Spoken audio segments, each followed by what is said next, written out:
मंडळी, मी प्रतिशा यादव आज आपल्यासोबत सादर करीत आहे एक पात्रे अभिनय शेतकरी.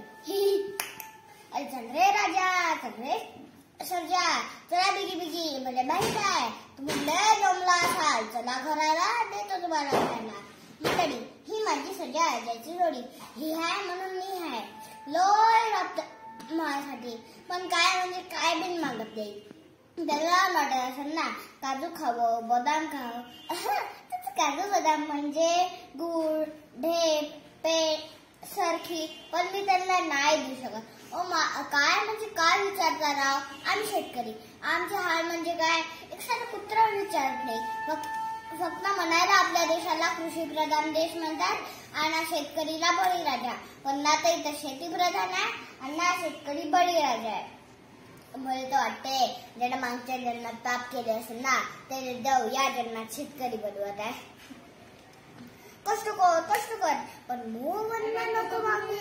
आता हेच बघा ना, मागच्या 15 वर्षाआधी सोयाबीनचा भाव होता 4000 रुपये आणि आजही 4000 रुपये. मागच्या 15 वर्षाआधी भेंडी होती 10 रुपये पाव आणि आजही 10 रुपये पाव. अरे एका काळी तो सोनं आणि कापूसचा भाव सारखाच होता.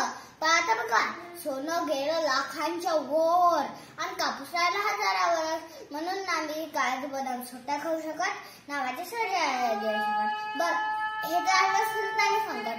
आमच्या मागं आसमानी पण आहे. मागच्या 1.5 महिन्यापासून सतत पाऊस. अरे वावरात असा पाय ठेवला की गुडघ्याभर चिखलात जात जाय. काय गत असं आमच्या पिकांची.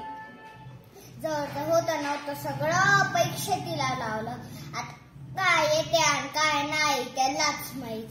म्हणतात ना, जावे त्यांच्या वंशात तेव्हाच कडे. पण काळजी नको, भले उपाशी राहू, पण तुझ्या जनतेचं पोट भरण्यासाठी शेती कसं राहू. धन्यवाद.